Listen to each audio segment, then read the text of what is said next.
नमस्कार, मैं हूं संजय शर्मा। आप देख रहे हैं 4 पीएम न्यूज नेटवर्क। लगातार अमेरिका भारत की बेइज्जती कर रहा है। तीसरा जहाज आ गया, हथकड़ी और बेड़ी में भारत के लोग नजर आए। मेरी चिंता यह थी कि दुनिया किस नजर से भारत को देख रही होगी।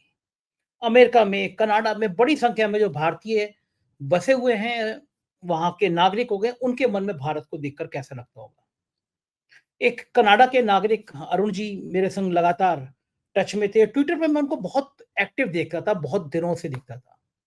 भारत के मुद्दे पे, भारत के संवेदनशील मुद्दे पे वो लगातार लिखते थे कि भारत के लोगों को एकजुट रहना चाहिए, यहाँ पे सब धर्मों के लोगों को एकजुट होके मिलजुल के रहना चाहिए।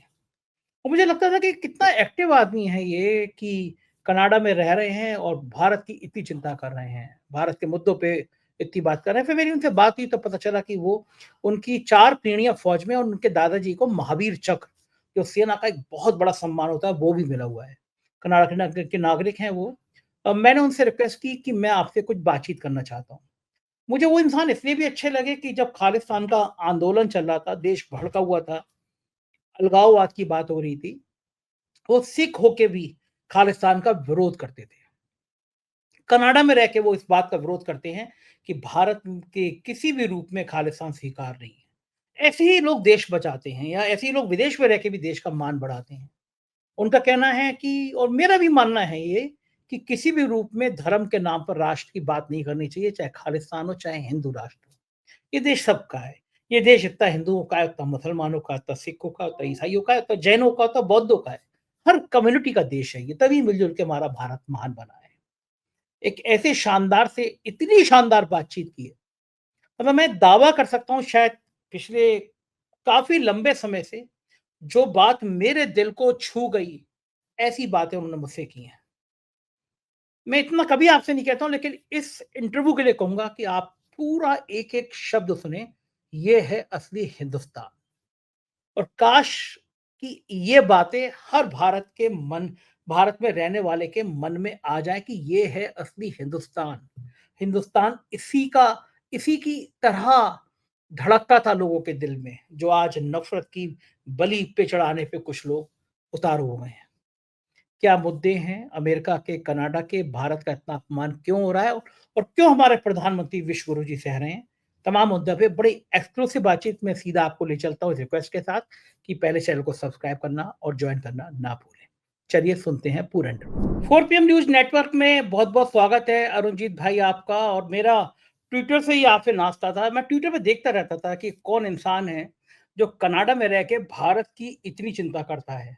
भारत में बढ़ रही नफ़रत के खिलाफ बोलता है, भारत में भाईचारे के लिए बोलता है। तो हम लोग ट्विटर पे थे और आज रूबरू आज पहली बार मिल रहे हैं। बिल्कुल। और जैसे आपने बताया कि आप एक पूरे खानदान आपका फ़ौज में रहा है जी। और आपके दादा, आपने बताया कि महावीर चक्र उनको मिला है भारत में। तो ये बड़ा सौभाग्य की बात है, मैं एक फ़ौजी परिवार के एक ऐसे इंसान से बात कर रहा हूँ जिसके दिल में भारत धड़कता है, भले आप कनाडा के नागरिक हो चुके हों। तो अरुण भाई, मैं सबसे पहले ये जानना चाहूँगा कि कनाडा में जो भारत के लोग रह रहे हैं, जो भारतीय रह रहे हैं, एक बड़ी चिंता की बात हुई थी पिछले दिनों में, जिस तरह मूवमेंट्स हुए थे और ये लगने लगा था कनाडा जो इतना शांत देश है, वो भी कहीं न कहीं भारत और कनाडा के रिश्ते बिगड़ते हुए नज़र आ रहे थे। और शायद ये हमारी विदेश नीति फ्लॉप रही होगी, जिसके कारण ये तनाव बढ़ा, 2 दिलों के बीच में दूरी बढ़ी। आप भारतीय हैं, आप कनाडा में सेटल हो गए, कनाडा की नागरिकता ले ली, अलग विषय है, बढ़िया व्यापार कर रहे हैं।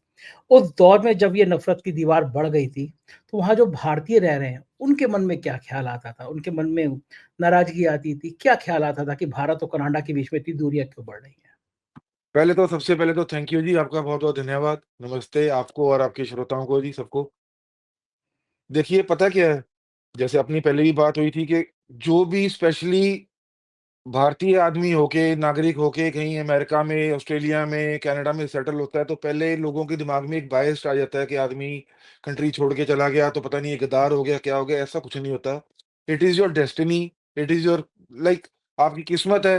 आपको भी पता नहीं होता कि कल आपके साथ क्या होने वाला है, ठीक है ना? तो आदमी वो उस फ्लो के साथ चलते जाता है। कई बार आदमी के पास 3-4 ऑप्शन है, तो उसमें वो वेट करता है कि कौन-सी ऑप्शन उसके लिए, उसके परिवार के लिए, उसके बच्चों के लिए, आने वाले भविष्य के लिए बेटर होगी। तो उसी हिसाब से उसका सिलेक्शन करता है। कई बारी आपकी चॉइस अच्छी साबित होती है, कई बारी नहीं साबित होती, that is your luck. Arun the भाई, 1 सेकंड मिनट को थिंग रोकूँगा, अरुण भाई 1 मिनट को रोकूँगा, एक गाना था आपने भी सुना होगा, मेरा जूता है जापानी, सिर पर लाल टोपी रूसी, फिर भी दिल है मेरा बिल्कुल, हिंदुस्तान। बिल्कुल, बिल्कुल। कोई आपकी बात आप ना एक इंडियन या पंजाबी को कहीं भी भेज सकते हो, देश से निकाल सकते हो, खुद अपनी मर्ज़ी निकल सकता है, लेकिन उसके दिल से हिंदुस्तानी हिंदुस्तान, होना नहीं निकल सकता जी, बिल्कुल ठीक बात है, है ना? सहमत हुआ। मेरे घर वाले, मेरे बच्चे, मेरे अड़ोसी-पड़ोसी, मेरे चाहने वाले मुझे कई बार बोलते हैं कि यार तुझे अब क्या ज़रूरत है, तेरी लाइफ़ बढ़िया सेटल्ड है, तुम्हें पंगे लेने की क्या ज़रूरत है? बात पंगे की या बात किसी ऐसी चीज़ की नहीं है, ना हमें कोई पैसे देता है, ना हमें कोई ऐसा कोई इसमें लालच है, लेकिन जब हुँ, दिल दुखता है, तो बोलना पड़ता है जी। हुँ, चाहे वो हमारी बात 1 आदमी सुन रहा है, चाहे वो 10 मिलियन उस सुन रहे हैं, उससे कोई फ़र्क नहीं पड़ता। खुद को फ़र्क ये पड़ता है कि मैं जो कहना चाहता था मैंने बोल दिया भाई, अब इसकी कोई कॉन्सिक्वेंसेज़ कैसी होनी, नहीं होनी है, वो बात की बातें हैं जी, है ना? तो जो आपने कनाडा के कॉन्टेक्स्ट में पूछा है, देखो सोशल मीडिया एक ऐसी वोलेटाइल चीज़ है कि जिसमें आप अपनी पसंद की चीज़ ढूँढना चाहेंगे, वो भी मिल जाएगी। आप उसकी एंटी कोई चीज़ प्रोपेगेंडा ढूँढना चाहेंगे, वो भी मिल जाएगा। लेकिन अगर आपको सच्चाई चाहिए तो आपको तब तक आप वो सच्चाई कंपेयर नहीं कर सकते, जब तक आप दोनों तरफ का आपको खुद का प्रैक्टिकल वो क्या बोलते हैं अनुभव ना हो, आपको अनुभव देखना ना ना। हो, है ना? अब मैं इंडिया में जमा पला, बड़ा हुआ, 22-23 साल वहाँ जॉब करी, अच्छी-अच्छी कंपनियों में भी करी, उसके बाद यहाँ भी करियर स्टार्ट किया। जो सोशल मीडिया में एक कंट्री को, B it Canada, B it USA, Australia कोई भी है, पोर्ट्रे करने की कोशिश की जा रही है, ऐसा कुछ नहीं है, बिलीव मी। कनाडा में या अमेरिका में लोग इतने पैसे लगा के, इतना रिस्क लेके आने को भी तैयार है, तो there has to be some attraction. Hmm, तब सुनी-सुनाई बातों पे इतना रिस्क नहीं होता। वो पुराने टाइम में हो सकता था, जब हुँ, सोशल मीडिया नहीं था या इन्फॉर्मेशन नहीं थी। अब तो एवरीबॉडी नोज़ कि उसके रिस्क, प्रो एंड कॉन्स क्या है। हाँ, ठीक है, आपका रास्ता गलत हो सकता है, आपके डॉक्यूमेंटेशन में कमी है, जो हर देश की गवर्नमेंट ने कुछ सेट रूल्स बनाए हैं, उसमें आप पूरे नहीं उतरते, तो आप उसके अंदर से वाया-वाया वो रास्ता ढूँढते हैं पहुँचने के लिए, तब आप गलत रास्ता चुन लेते हैं।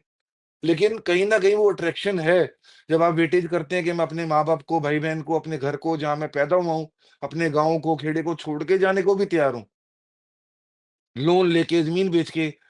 तो इट मीन्स कि कुछ ना कुछ कंट्री हमारी लैक कर रही है और कुछ ना कुछ दूसरी कंट्री हमें दे रही है, जो हम ठीक बात। वो चॉइस करके वहाँ जाने को तैयार हैं। नहीं तो देखो किसी का दिल नहीं करता।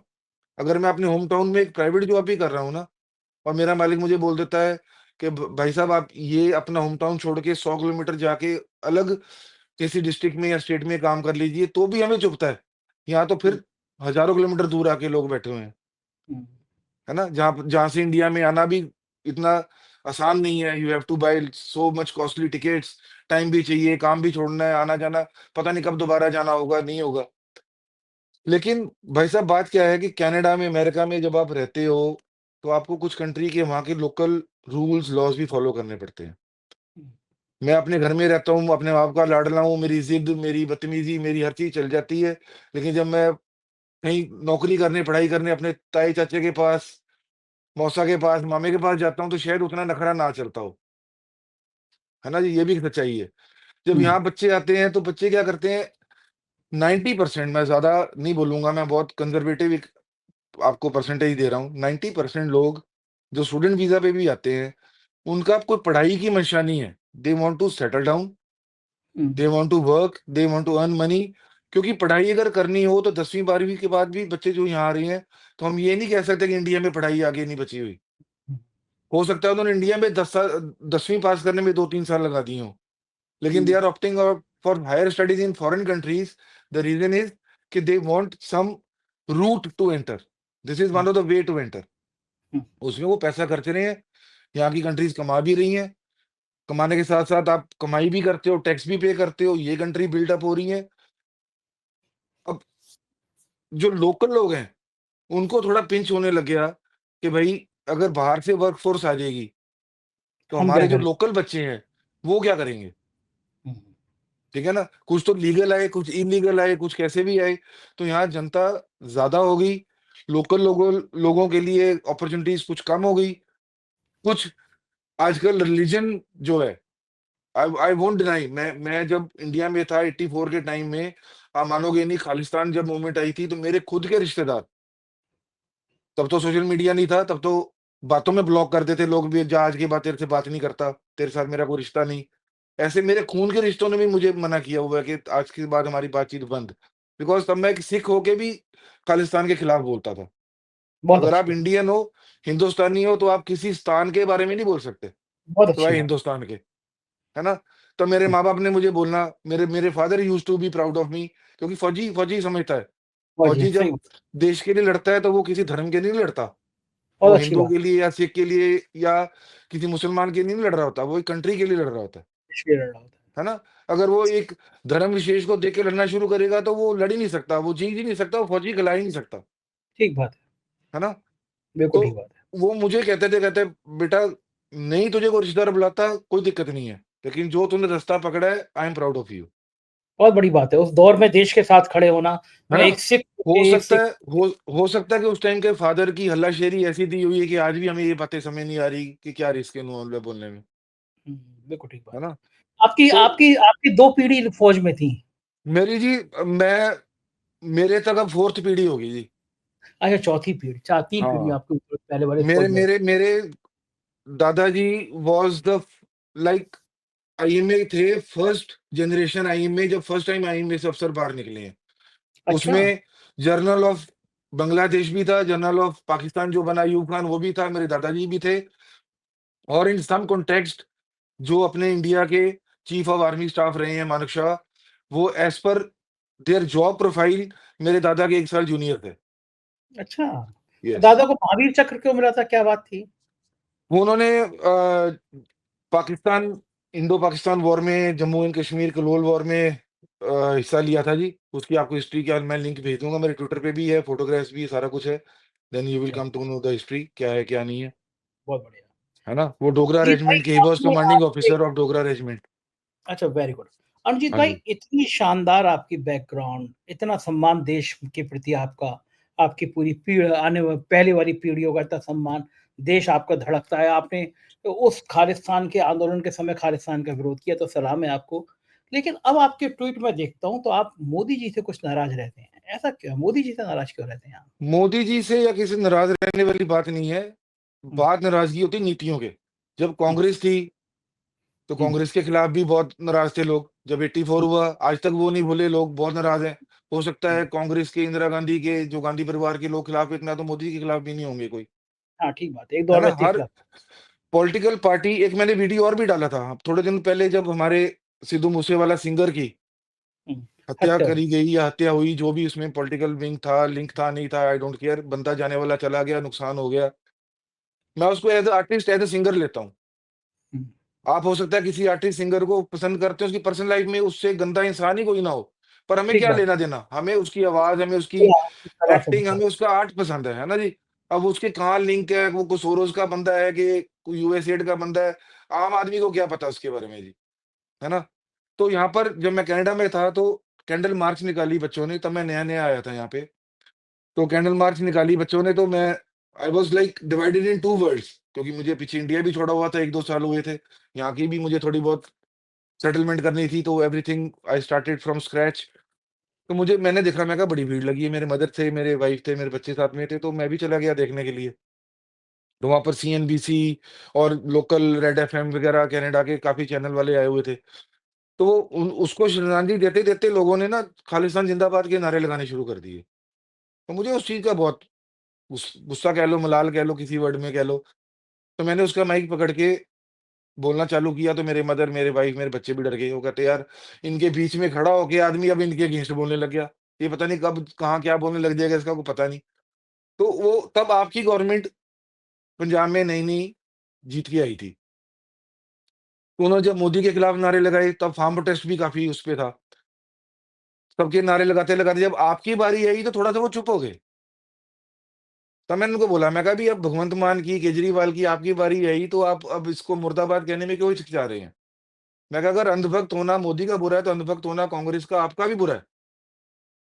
मैं कहा, "वोट देने के बाद ही ड्यूटी स्टार्ट होती है हमारी, वोट देने तक खत्म नहीं हो जाती। ठीक जब बात है। आपने किसी को पावर दी है, कुर्सी दी है, आप उसको पूछोगे, भाई हमने आपको पावर दी, आपके लिए वोट दी, दूसरे को हमने नकार के आपको कुर्सी पे बिठाया, तो अब हुँ, आपने हमारे लिए क्या किया?" हुँ, है ना? आइडल आपका फ़िल्म स्टार हो सकता है, आइडल आपका सिंगर हो सकता है, आइडल आपका कोई डांसर हो सकता है, लेकिन पॉलिटिकल लीडर कभी आपका आइडल नहीं होना चाहिए।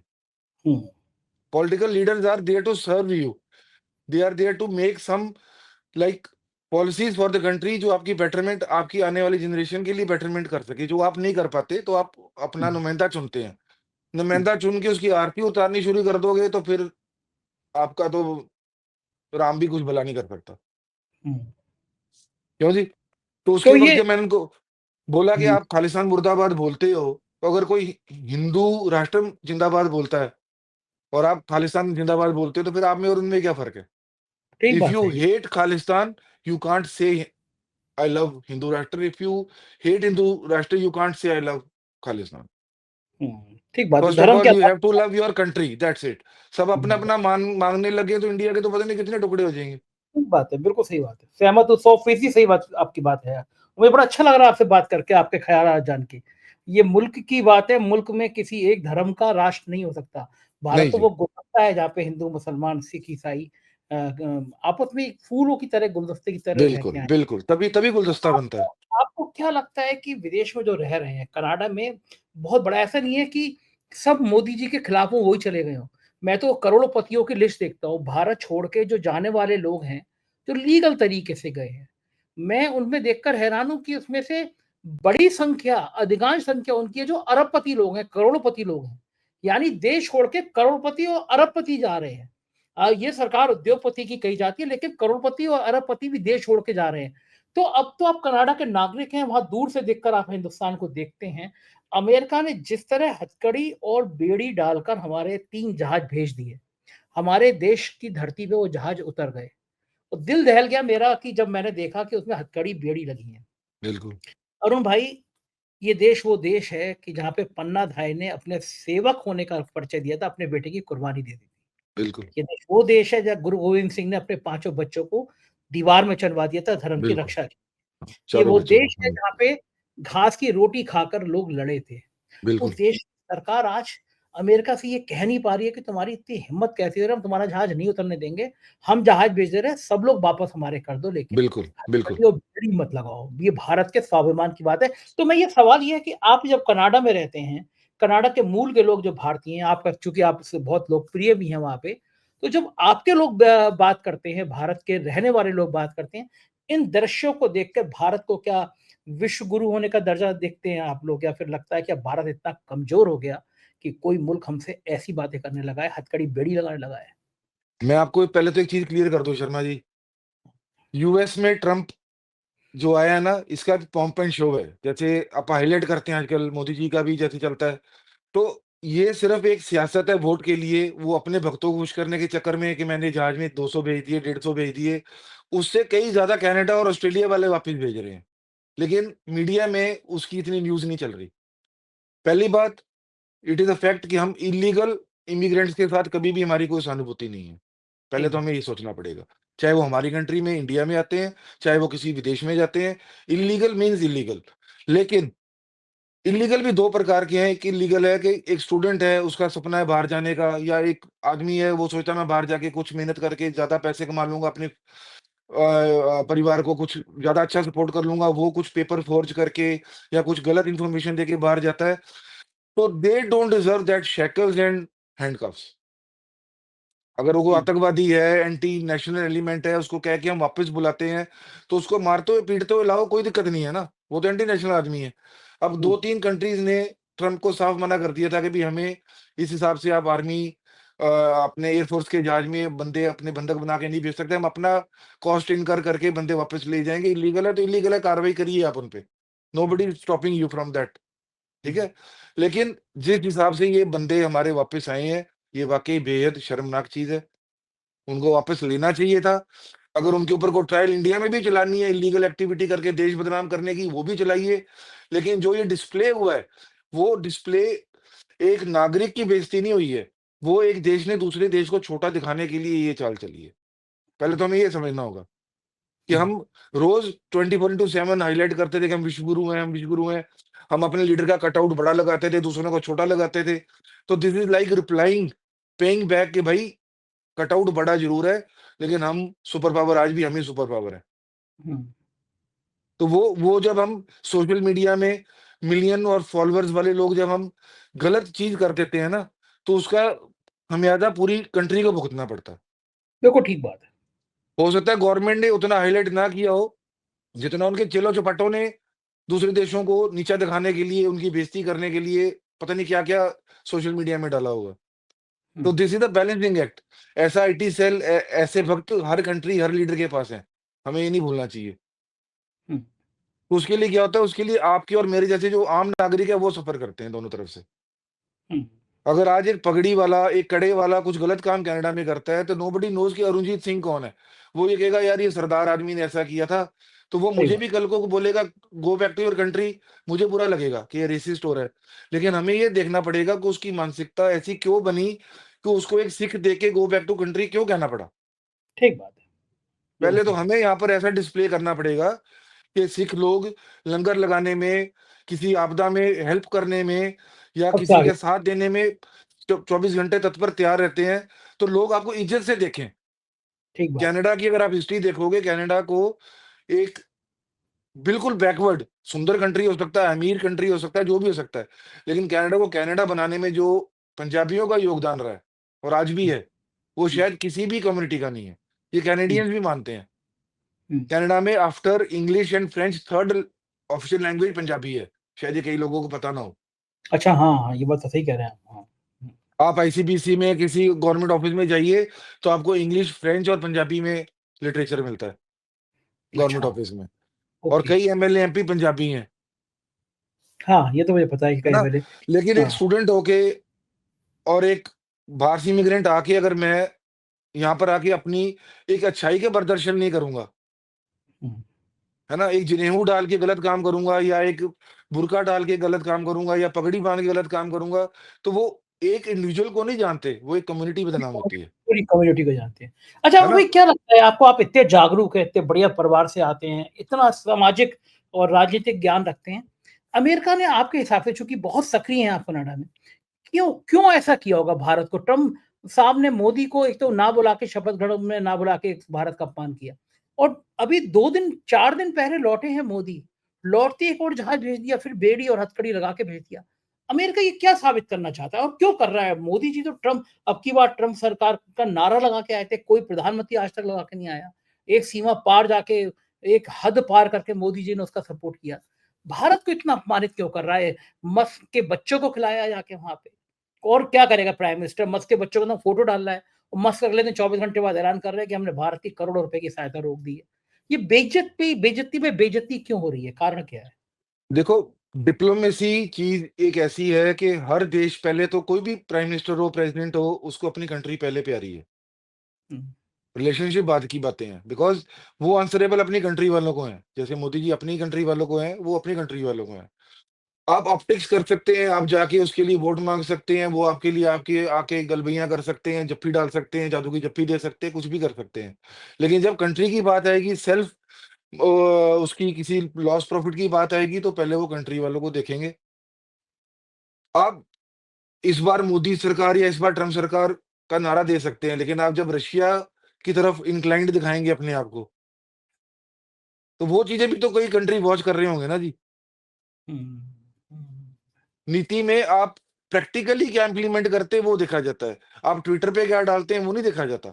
कहाँ सही प्रॉफिट लॉस आता है, कौन-सी कंट्री के साथ आप इंक्लाइंड हैं, कहाँ से आप उनका ऑयल और गैस खरीद रहे हैं, कहाँ से आप सैंक्शंस लगा रहे हैं, किनके कहने पे किनके साथ जा रहे हैं, नहीं जा रहे हैं, वो इन लॉन्ग रन बहुत ज़्यादा काम में आता है।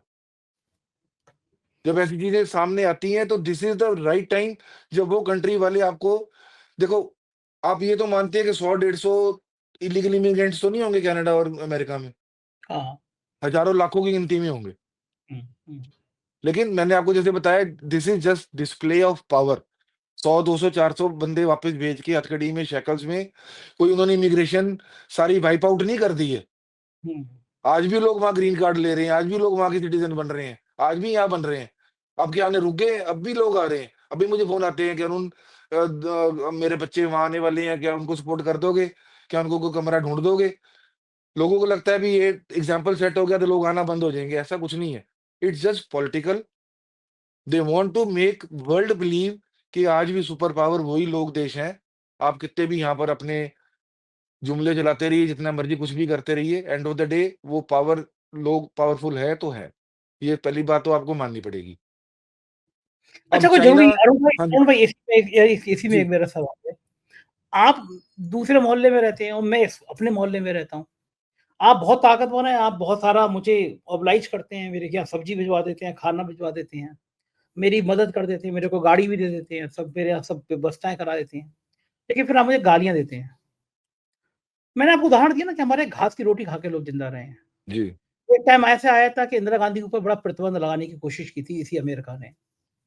कहा था कि हम हमारी एक राजनयिक को केवल नौकरानी की सैलरी नहीं दी थी, अरेस्ट कर लिया गया था। बिल्कुल। मनमोहन सिंह ने कांग्रेस की संयुक्त मोर्चा की सरकार थी, प्रगतिशील मोर्चा की, हाँ जी, कहा था कि हम आपके यहाँ के जो एम्बेसी पे लोग हैं सिक्योरिटी, ये सब हाँ हटा जी। लेते हैं और भारत का हुँ, जो कानून है उसके हिसाब से काम करते हैं क्योंकि उनके पास सबूत थे कि अमेरिकन एम्बेसी में अधिकांश लोग गे थे, समलैंगिक थे। उस समय भारत जी, में जी, समलैंगिक का यस, अपराध। यस, 24 घंटे में अमेरिका झुक गया, हमारी राजनीति वापस आ गई। वो भी सरकार थी। उन्होंने तो कभी मनमोहन सिंह ने या कांग्रेस से डींग नहीं मारी थी, लेकिन देश का सवाल आया था, हमारी एक राजनयिक को बंद किया था, अरेस्ट करने की कोशिश की तो भारत ने जवाब दिया था। अमेरिका की इस बेइज्जती का हमें क्या मजबूरी है? अमेरिका थोड़े प्रतिबंध लगा दिया गया, लगाए थे। जब हमने परमाणु विस्फोट किया था तब लगाए थे प्रतिबंध, तब भी तो हमने झेले थे। हिंदुस्तानी अवाम अपना देश के प्रति मरने-मिटने को तैयार रहता है, बहुत भावुक है हिंदुस्तान। बिल्कुल, इमोशनल तो हैं ही हम लोग। हम लोग बहुत इमोशनल है। हाँ जी, हम लोग एक टाइम का खाना छोड़ सकते हैं। एक आवाज़ बिल्कुल, तो है, कारगिल को युद्ध में हमने देखा था, पूरा देश खड़ा हो गया था। बिल्कुल। देश के स्वाभिमान पे एक आवाज़ आए तो लोग अपनी ज़िंदगी कुर्बान कर देते हैं। हमारे गुरु लोग उदाहरण हैं इस बात के लिए। ऐसी क्या मजबूरी है कि ऐसा क्या लालच है कि अगर अमेरिका में 2 रोटी नहीं देगा, हमारी मदद नहीं देगा, तो हमारा काम नहीं चलेगा। हम गुलामों की तरह कब तक जिएँगे और क्या इस जीवन में गुलामी के जीवन से श्रेष्ठकर मर जाना कहीं अच्छा नहीं होता है? हमारे नेता इतना क्यों झुकते हैं? इसके 2 कारण हैं सर जी, मेरे हिसाब से, आई माइट बी रॉन्ग।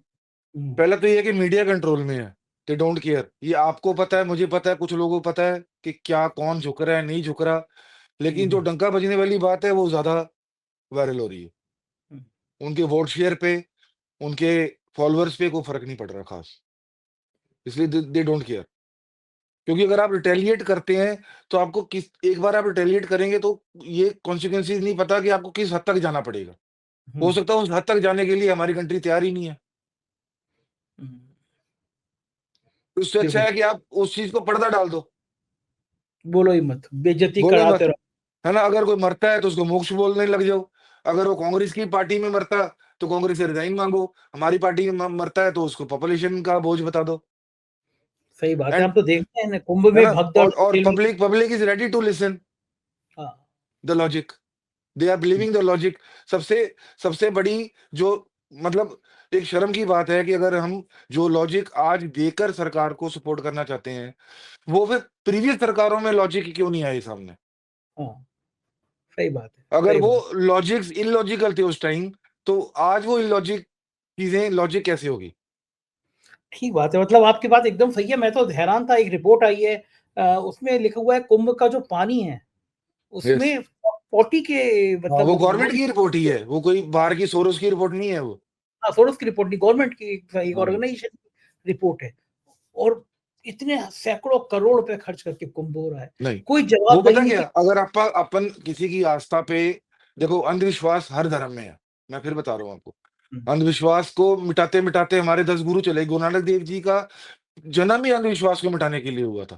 हाँ, he was the first man in on this earth मैं बोलूँगा कि जो हुँ, मुसलमानों के काबा कंधार में जाके उन्होंने बोल दिया था, भई मेरे पैर उस तरफ कर दे जहाँ तेरा अल्लाह नहीं है। सही बात है। वो कोई काबा नहीं घूमा था। वो उस मौलवी की बुद्धि घूमी थी कि मैं इसके पैर किस तरफ करूँ जहाँ मैं मानूँगा कि मेरा अल्लाह नहीं है। हर तरफ ईश्वर है, हर तरफ है ना? ईश्वर हर तरफ ओमनी प्रेज़ेंट है जो गॉड ऑलमाइटी है। फिर वो हरिद्वार गए, जब उन्होंने देखा कि पंडित लोग हैं जो सूरज को पानी दे रहे हैं, तो वो है। हुँ, पंजाब की तरफ पानी देना शुरू कर दिया इन्होंने और बोला अभी सरदार जी दिमाग खराब है, इधर पानी दे रहे हो, ये तो सूरज को देते हैं। वो कहते सूरज क्यों देते हो? कहते हमारे पूर्वजों को पानी पहुँचता है। तो कहता तुम्हारा पानी करोड़ों किलोमीटर पहुँच सकता है, तो मेरा पानी पंजाब के खेतों तक नहीं पहुँच सकता। सही बात है, सही बात तो है। ही वाज़ द पर्सन जो अंधविश्वास को मिटाने के लिए पैदा हुआ था। हुँ, और जब वो मरे थे, तो हिंदू उनको हिंदू रीति से दफनाना चाहते थे, मुसलमान उनको मुसलमान रीति से उनका करना चाहते थे अंतिम संस्कार। Hmm, he was loved by each and every religion. Hmm, लेकिन मैं हैरान हूँ चाहे वो सती प्रथा हो, चाहे वो कोई अंधविश्वास हो। हिंदू कई लीडर्स हुए हैं, हिंदू कई गुरु साधु महात्मा हुए हैं जो अंधविश्वास को मिटाने के लिए जिन्होंने एड़ी चोटी का जोर लगाया, लेकिन हम आज भी अंधविश्वास से नहीं निकल पा रहे। हाँ, ठीक बात है। हमारे राजनेता जो हैं, उनको पता है कि आप धर्म की आप जो आस्था नशा के है, ऊपर बात करोगे तो लॉजिक आपके सारे फेल हो जाएंगे, सब फेल हो जाएँगे, मतलब बिल्कुल, है कोई ना? व्यवस्था नहीं। नहीं, हमारे यहाँ के एक बागेश्वर बाबा है, फ्रॉड बाबा, जो अपने भाई की जन्म पर्ची नहीं निकाल पाया, भाई यस, तमंचे में बंद हो गया। बिल्कुल। वो फ्रॉड बाबा कह रहा है कि अरे जितने लोग मरे हैं, उन सबको तो मोक्ष मिल रहा है यहाँ पे। बताइए कैसी बात है? और देश सुन रहा है ऐसे-ऐसे फ्रॉड बाबा की ये बातें। सुन रहे हैं ना, वही मैं बोल रहा हूँ कि इनको इनको अगर आपने या हमने काउंटर करना है, तो पहले हमें रिलीजन के बेस पे कोई भी लॉजिक है, मैं फिर कहता हूँ आई माइट बी रॉन्ग, हुँ, हमें उसमें थोड़ा-सा संयम रखते हुए, उस पे कमेंट ना करते हुए, किसी और व्यवस्था। पॉलिटिकल पॉलिसी या उसके ऊपर ज़्यादा थ्रस्ट देना चाहिए, क्योंकि पता क्या है, लर्नड लोग हैं, जो एजुकेटेड लोग हैं, हुँ, उनको भी ये चीज़ पिंच करती है। मुझे आते हैं फ़ोन, इंडिया से आज भी आते हैं, मेरे पुराने कलीग्स के, मेरे ऑफिसर्स के, मालिकों के आ जाते हैं कि पुत्र ऐदा ना बोल यार, कुंभ ते मैं भी गया सीगा। हुँ, हुँ, देयर लाइज़, बट हुँ, वो कुंभ में हो सकता है कि हिंदुत्व की वजह से ना जा रहे हों। वो हुँ, कुंभ में खुद के लिए जा रहे हैं, क्योंकि उनकी हुँ, आस्था जुड़ी है, उनके बुजुर्ग भी जाते रहे हैं, वो भी जा रहे हैं, तो बिल्कुल दे सही बात। Feel offended. हुँ, तो उससे क्या होता है कि we are adding more person to their kitty, hmm, कि हाँ, यार सही ये बात। नहीं, ये तो बंदे वाक़ई हमारे एंटी रिलिजन, एंटी नेशनल हैं। हाँ, हमें हाँ, बहुत चूज़ी पिकी होके बोलना पड़ेगा जी, क्योंकि हाँ, आस्था ठीक के आगे है। आप नहीं जीत सकते। हाँ, नहीं जीत रिलिजन सकते। इज़ ओपियम ऑफ मासेस, ऐसे नहीं बोला गया। हाँ, सही बात है, बिल्कुल ठीक बात है। क्योंकि कल को कोई बोलेगा कि गुरुद्वारे में जाना है तो सिर ढक के क्यों जाना है?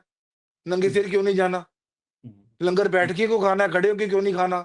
इसमें हुँ। भी अंधविश्वास है। तो देयर इज़ नो एंड। हाँ, इन सब चीज़ों का कोई एंड नहीं है और नेता तो चाहते हैं। नेता चाहते हैं कि विकास के मुद्दों पे बात ना करो। हाँ, बस नेता आपस में चाहते भिड़ते हैं रहो इसी इन्हीं बातों कि पे। जीडीपी पे बात मत करो। मत पूछो आप कि भैया जीडीपी पे बात करो, एजुकेशन पे बात करो, आप नेता मेडिकल नेता तो इंफ्रास्ट्रक्चर पे चाहते हैं। बात करो, आप जॉब पे बात करो, जितना दम है बात करो, पॉलिसी अगेंस्ट बात करो, सीईसी उन्होंने गलत चुना है उसके ऊपर बात करो। हुँ, जहाँ रिलीजन के लपेटे में आप आओगे, तब तभी मामला गड़बड़ हो जाएगा। इस वो पे ही कोई वो बात चाहते नहीं हैं। कर रहा कि भैया अमेरिका से जो लोग आ रहे हैं उसमें सबसे ज़्यादा गुजरात के क्यों हैं? गुजरात तो तुम्हारा यस, बड़ा डेवलप था। तो गुजरात का आदमी छोड़-छोड़ के अमेरिका और कनाडा में क्यों रहने जा रहा है? गुजरात में क्यों नहीं रह रहा? गुजरात में क्या हाँ, कमी है? उस पे कोई एक बात नहीं करेगा ना। तो बात ही करेगा। एक आखिरी सवाल आपसे अरुण जी, भाई, मन जी। नहीं कर रहा बात खत्म करूँ लेकिन समय नहीं, भी नहीं, बहुत कोई हो बात। गई है। लेकिन एक आखिरी सवाल, देश की जो मीडिया है, इसकी कैसी तस्वीर है कनाडा में या विदेश में आपको क्या लगता है? अब आप बोलोगे भी आप मेरा इंटरव्यू ले रहे हो, मैं इसलिए बोल रहा हूँ, बट बिलीव मी, मुझे झूठ बोलने में कोई फ़ायदा नहीं है और सच बोलने में कोई नुकसान नहीं है, मैं आपको बता रहा हूँ। अमेरिका, कनाडा, ऑस्ट्रेलिया में मेरी most of the family members और रिश्तेदार, दोस्त यार, सोसाइटी वाले लोग रहते हैं। जो मेन स्ट्रीम मीडिया है इंडिया का, अवेलेबल हमारे चैनल सारे आते हैं। Nobody watches them. They believe more on YouTubers like you, like Ravish Kumar, और भी कई नाम है जो इतने बड़े मिलियन फॉलोवर वाले नहीं होंगे, लेकिन हर किसी का एक फेवरेट रहता है जिसको वो हर प्रोग्राम देखता ही देखता है। एंड आई वाज़ सरप्राइज्ड, वो सीसी कैप्शंस चला के इंग्लिश में उसको करके नरेट देख लेते हैं, या अपने किसी रिश्तेदार को, दोस्त यार को पूछ के मुझे फ़ोन करके बोल देते हैं कि इस पर्टिकुलर रवीश कुमार के, क्योंकि वो हिंदी में एक्सपर्ट है, रवीश कुमार जी हमारे बहुत अच्छा बोलते हैं। तो बोलते हैं यार इसका इंग्लिश में बता दे, इसका मोरल ऑफ स्टोरी क्या है, इसका जिस्ट क्या है? तो मुझे कई बार इरिटेशन होती है कि यार हर प्रोग्राम का मैं तुम्हें बताऊँ क्या करना है ना? मैं सही बता बात रहा हूँ, है। वो जितने आज तक उज तक आपके एनडीटीवी अब है रवीश के जाने के बाद, या और ऐसे कुछ चैनल्स हैं, nobody watches them. They really hate. वो जैसे ही सामने आता है तो दे चेंज द चैनल। कईयों ने तो उस हाँ, चैनल के ऊपर ब्लॉक, रेड यहाँ पर ऑप्शन है ब्लॉक करने का टीवी चैनल्स भी, उन्होंने चैनल के ऊपर रेड रेड रेड लगा रखे है, क्रॉस मार्क। मैं कही ऑन क्यों नहीं होता? कहते नहीं जी हमारे घर में अलाउड नहीं है इसको ऑन करना। अरे! सही बात है, मीडिया ने भी इतना नफ़रत भरा माहौल तैयार किया है ना, कि और लोगों का मन। Everybody has already given a judgement कि जो भी बेड़ा गर्क हो रहा है उसमें किसी पॉलिटिकल पार्टी का, रिलीजन का किसी का लेना-देना नहीं है, जितना सबसे ज़्यादा मीडिया का हाथ है। बात भी सही है, बिल्कुल ठीक बात है। अरुण भाई बहुत-बहुत शुक्रिया, इतना अच्छा लगा मुझे आपसे बात करके। अब मैं आपको परेशान करता रहूँगा, बात करता रहूँगा नहीं, कभी नहीं, भी। एनी बहुत time sir ji, thank you again आपको जी। हाँ, बाकी बोलने में कुछ गलती हो तो माफ़ करना जी। अरे नहीं, थैंक यू। हाँ, मुझे यकीन है ये आपके दिल को बहुत छू के निकला होगा इंटरव्यू। आपकी आँखों में आँसू आ गए होंगे सारी बात सुन के। कहाँ से मुल्क कहाँ पहुँच गया। मेरी और आपकी ज़िम्मेदारी है इस मुल्क को बचा के रखें, उतने ही प्यार के साथ रखें। आप भी अपनी ज़िम्मेदारी निभाइएगा। मैं भी अपनी जिम्मेदारी निभाऊंगा। बहुत बहुत शुक्रिया, थैंक यू।